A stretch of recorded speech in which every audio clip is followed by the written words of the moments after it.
Okay, well I've got to be honest with you, I've made these so often I don't bother measuring out the ingredients now, but I'm going to do it for you just to show you how many spoons you're going to need of the flour. So look, we need 100 grams, so we're going to go 1, 2, 3, 4, 5, and now we're up to 91 grams, so 5.5 of these small tablespoons. So for 100 grams of flour, we're going to need 2 eggs. If you want to make the pancake just for yourself, 50 grams of flour. So that will be, what, 2.5, 3 tablespoons of flour and 1 egg. But we're going to put 2 eggs in here. So 1, 2. Simple. When you stir it up, make sure you get the flour at the bottom. Don't leave flour at the bottom.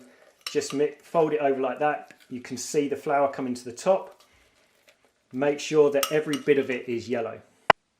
Now if you want to follow the strict guidelines, we've got the milk here. Should be 300 milligrams of milk. But what I do, I just add it in until it's the consistency I like. So I put a fair bit in like that, you see. And then I get mixing with the fork. Give it a good whisk. And we'll show you in a minute what it looks like after the whisk. Now you don't have to use a whisk. I find using a fork is fine. If there are little lumps, don't worry, because when you cook it, they'll disappear anyway. But you can use the whisk to get it really smooth quickly.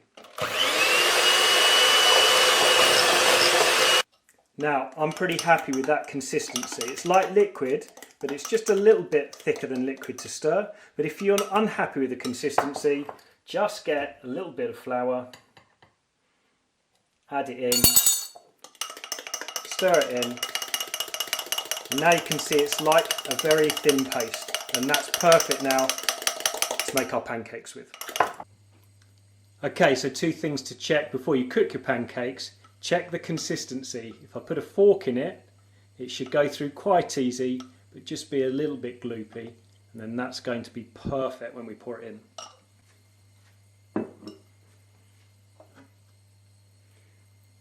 When you put the oil in, just a tiny dash, like that, just to coat the bottom of the frying pan. Don't put loads of oil in or it gets too soaked into the pancake. How much mixture you put in at the start is absolutely crucial to getting a good pancake. Put in too little, it's going to burn. Put in too much, it's going to be dough in the middle. So, here's the rule that I follow. I pour it into the middle, too little if anything. Spread it around because I'm not a top chef. Just take my time, and then I was a little bit short, so I just add a little bit here. And then all I do, I take my time and I put a little bit extra on. We're not top chefs, so we're not going to do it perfectly first time. But now look, I've covered the whole of the bottom of the pan. It's not too thick. That's going to cook perfectly.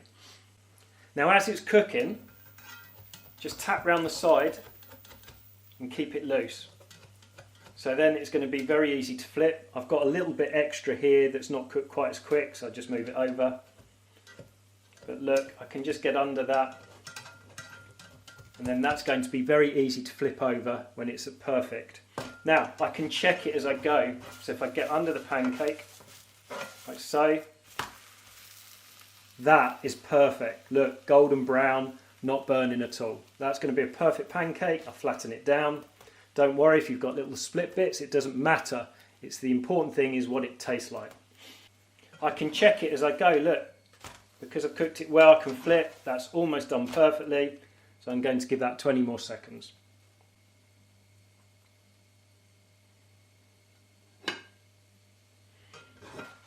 And there we have the perfect pancake, and we can now put our ingredients on that. Now while the pan's hot and there's still a little bit of oil in there, let's do our second one. So it should be easier than the first. I put a little bit more on than I did first time, and look at that, that's perfect. So I've whooshed it around so I'm getting an even covering across the whole of the frying pan. Okay, so I'm checking it. Let's have a look underneath. Look at that. Getting better and better. So it's a nice golden brown, and that's the colour that we want. Now what you find if you cook the pancake well is when you tear it, You see, there's no doughiness in the middle, so that's a perfect pancake. And notice I haven't used butter, haven't used sugar, haven't needed any of it, because the flavour will come in the ingredients I put on it. So you do not need to put stacks of butter to make a perfect pancake. I can guarantee you everyone I serve that to absolutely loves it.